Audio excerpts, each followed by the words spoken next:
We must achieve the economic growth, leverage on what we have and grow more to satisfy Nigerians, says President Tinubu. Takes higher after China moves to support flagging economy. China and Hong Kong stocks lead gains as Asian markets climb after Jackson Hole. The program is Business Express, reaching you from Abuja, Nigeria's capital. I am Musa Abubakar, your guide.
Now let's bring you up to speed with business development. President Bola Ahmed Tinubu says Nigeria must achieve the economic growth, leverage on what it has and grow more to satisfy Nigerians. The president stated this during the maiden meeting of the Federal Executive Council at the Presidential Villa, Abuja. He urged the newly sworn-in ministers to see their appointments as a call to service and the opportunity that will ensure homegrown solutions to the country's economic challenges, as well as re-engineering process that will lead to availability of resources, making the economy work for the people. Work hard, commit ourselves, and create a buoyant economy that will serve every Nigerian.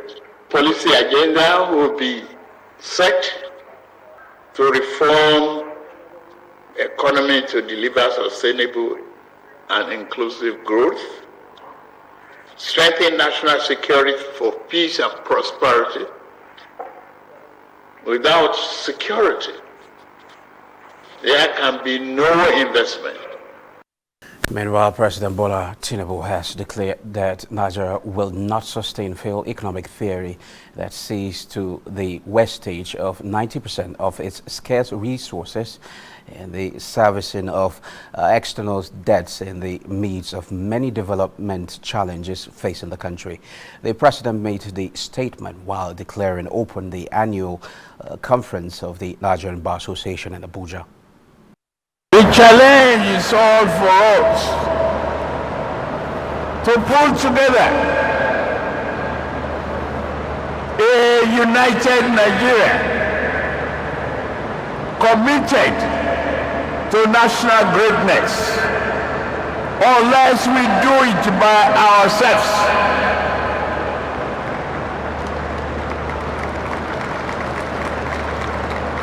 Unless we employ change of mindset, we cannot achieve the desired progress. Transforming Nigeria is a journey that demands our collective dedication. Building across political affiliations, ethnic differences, and socio-economic differences. We have decided to go on with this conversation around the thematic areas of security, economy, and administration of justice, because these are matters that are of great concern to the people of this country. We should be continually guided by the need to place the interests of the nation first. The Minister of Communication, Innovation and Digital Economy, Bosun Tijani, says the federal government will continue to support and make the micro, small and medium-scale enterprises more effective so as to add value to the society. MSME, it's exciting. Economies like Nigeria is really, we depend on MSME. Without MSME, we can't survive.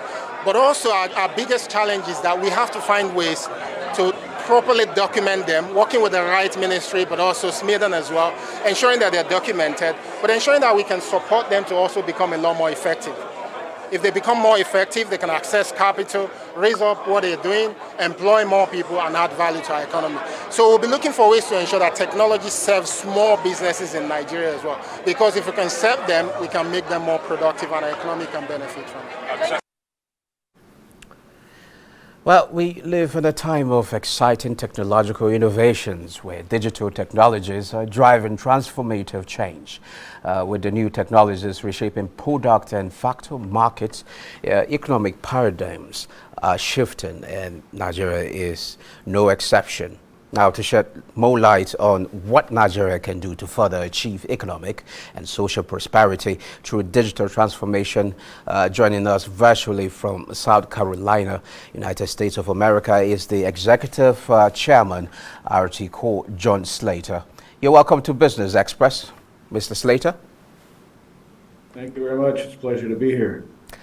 Okay, to delve into the subject matter, why do we need digital transformation? Why does it matter? Well, digital transformation does several things for the economy. It makes the acquisition of products and services a lot easier, a lot faster, and a lot more equitably distributed, I believe, throughout the country. Okay, but does one requires any form of skill to apply it to his business, as you said, or services, so that he can take advantage of the digital space? Yeah, education and training is a very important component of digital transformation. But starting with financial services, I think that what Nigeria has taken, the step that Nigeria has taken already with the e-Naira, was a very bold initiative towards that objective. Okay, talking about financial inclusion, the fact that we apply digital innovation in the e-Naira thing, we seem to an extent had challenge with people at the grassroots. So how will digital transformation be viewed differently for, let's say, people at the grassroots? Because the other time they had challenges somehow trying to understand how the technology works, like at the grassroots. So how can we make it so that they can view it differently and get to adopt it in the way they do things? Well, I think that it's clear that financial services should be available for and accessible for all people. The challenge in nations like Nigeria is that there are many rural areas of the country where financial services are not easily accessible. And a lot of that has to do with the policies or strategies of retail commercial banks going into areas where they are outside the urban areas that are not as populated or as profitable in the agricultural communities or in the rural communities. There, I believe that the central bank of nations like Nigeria can play an important role in ensuring that that people, literally millions or billions of people that are kind of sidelined in financial services have access to that. So the central bank can play a critical role in ensuring that there is distribution of access to financial services that they don't have today. And I think the e-Naira was designed to do that for Nigeria.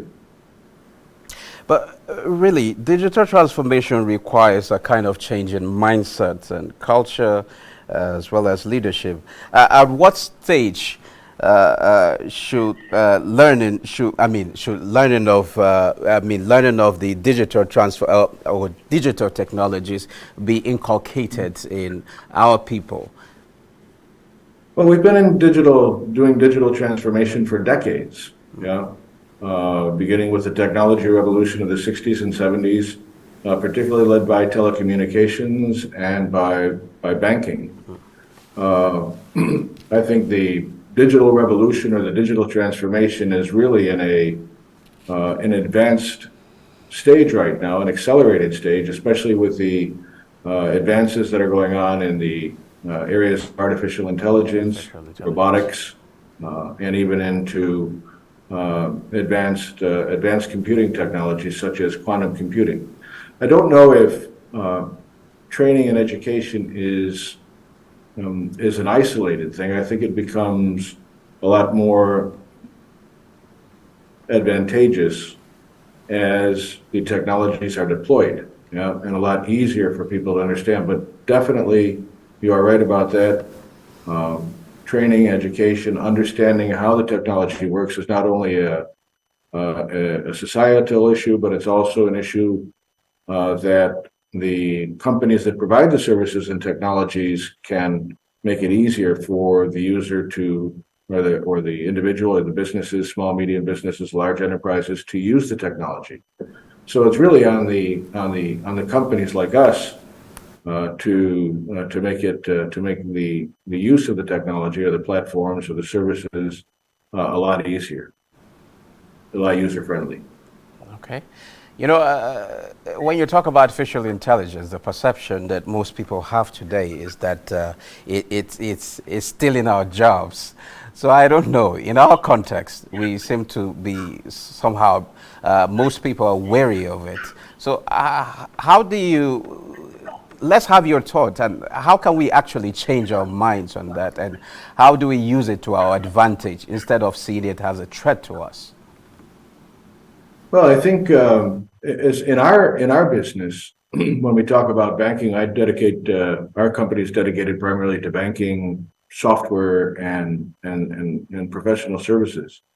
When we look at artificial intelligence in this digital transformation process, we look at ways that that computers or machines can replace some of the manual processes that are involved in the delivery of those services. And that's a big advantage, but it's almost transparent to the user in our cases. In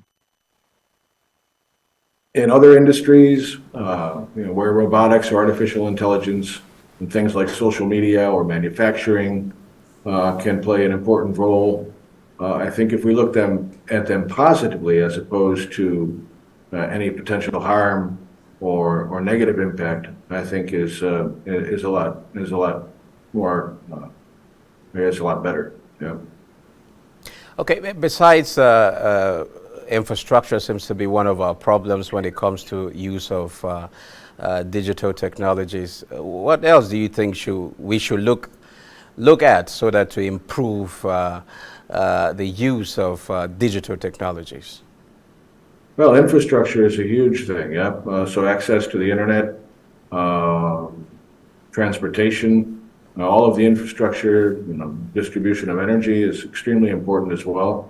So they all go hand in hand. I mean, at the end of the day, digital transformation really is the connection between all industries, and all people, so that there is as we talked about earlier, mentioned earlier, an equitable distribution of wealth, an equitable distribution of employment, of opportunity, and obviously of financial services, banking services, and capital across the geographical area of the country, so that everybody participates in the economy and the growth of social well-being.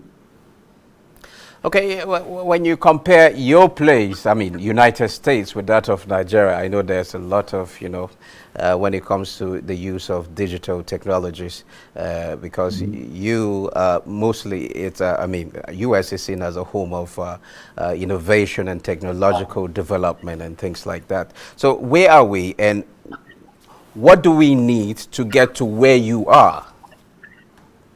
Well, you need infrastructure. You need obviously fiber optic cable that can be implemented or not implemented, but distributed across the geography. A lot of that has to do with energy, the access and distribution of energy resources through hydroelectric power, gas, things like that, and then a transportation network that is quick and seamless. Yeah, and obviously in the United States, we began after the Depression, World War II, to build that infrastructure, the roads, and all of the highways and electrical grids that we have across the country that enable this kind of enhanced technology to be distributed across the population and through businesses.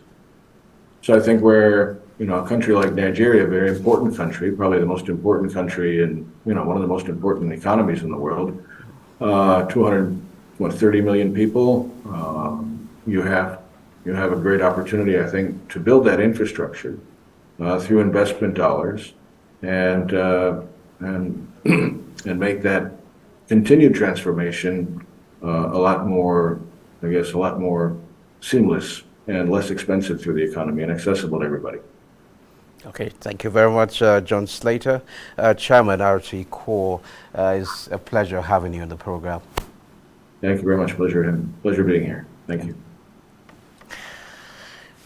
Moving on, the Minister of Transportation, Saidu Al-Ghali, has paid an unscheduled visit to the rail station at Idu, inspecting facilities on the train. Najatu Tijani reports that after the impromptu visit, the minister promised to address shortfalls as soon as possible. I am going to ensure the outstanding allowance of the escort is paid on Monday. 2, I am going to liaise with the Ministry of Defense so that we still ensure give them protection from the air.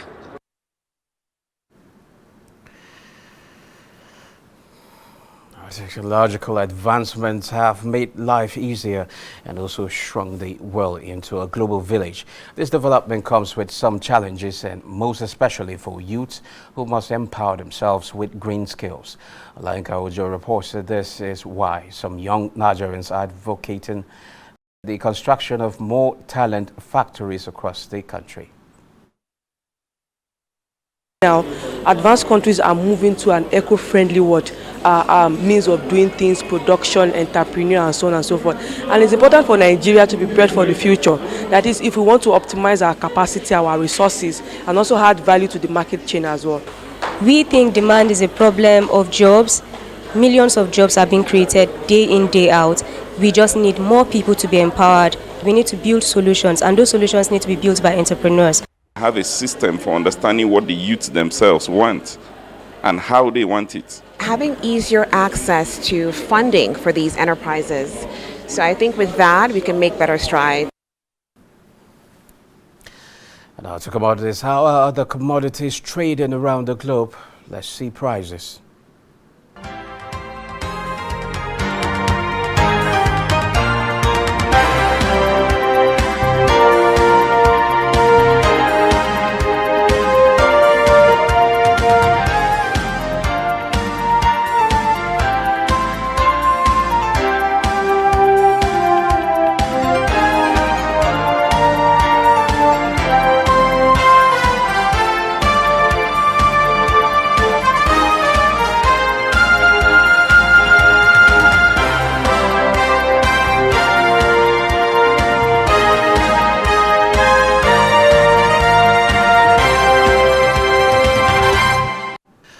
Now, how much is the Naira exchanging for the currencies? Let's find out.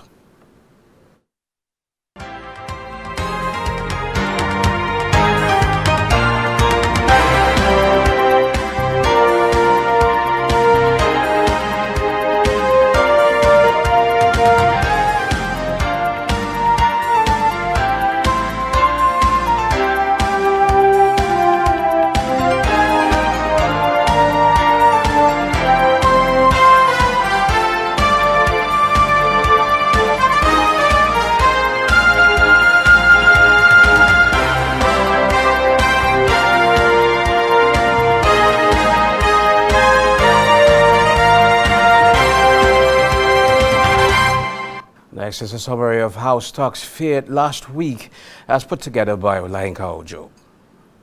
The Nigerian Exchange Limited All-Share Index and market capitalization increased by 1.29% to close the week ended Friday, August 25th at 65,558.91 points and 35.881 trillion naira.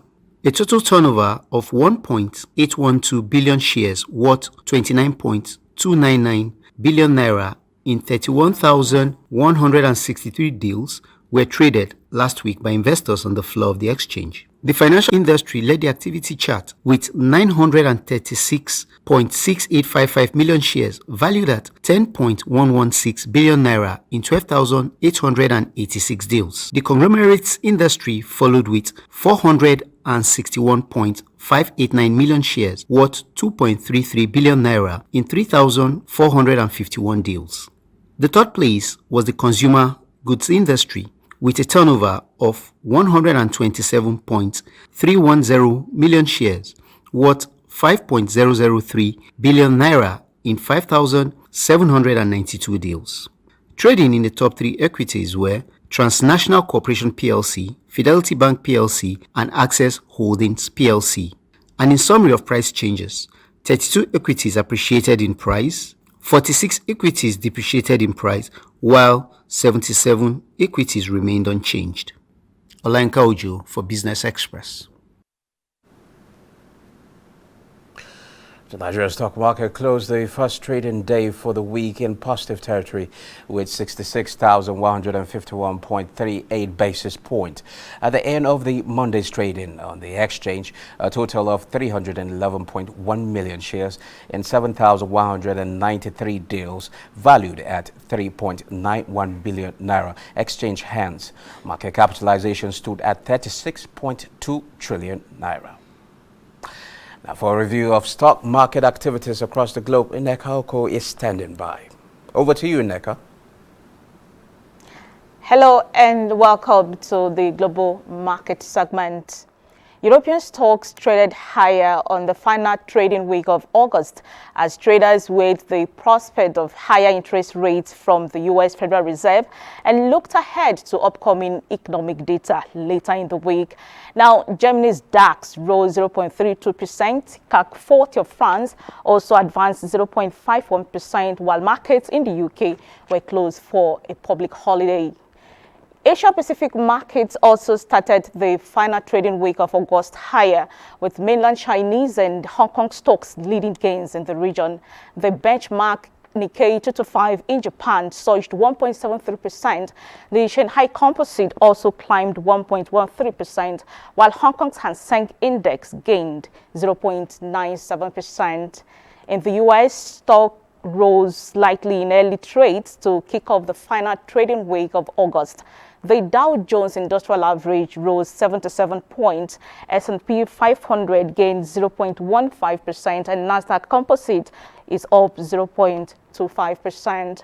It was mixed trading for African markets this Monday as investors continue to monitor developments in the Niger Republic. The JSE Africa Top 40 in South Africa advanced 1.01% to lead gains, while Namibia's overall index led declines at 0.1%. And that's Global Market Review. It's back to Musa. Well, thank you, Nneka. Well, that's it. That concludes Business Express. Business Express returns Tuesday by 9:30 a.m. I am Musa Abubakar. Enjoy the rest of your day.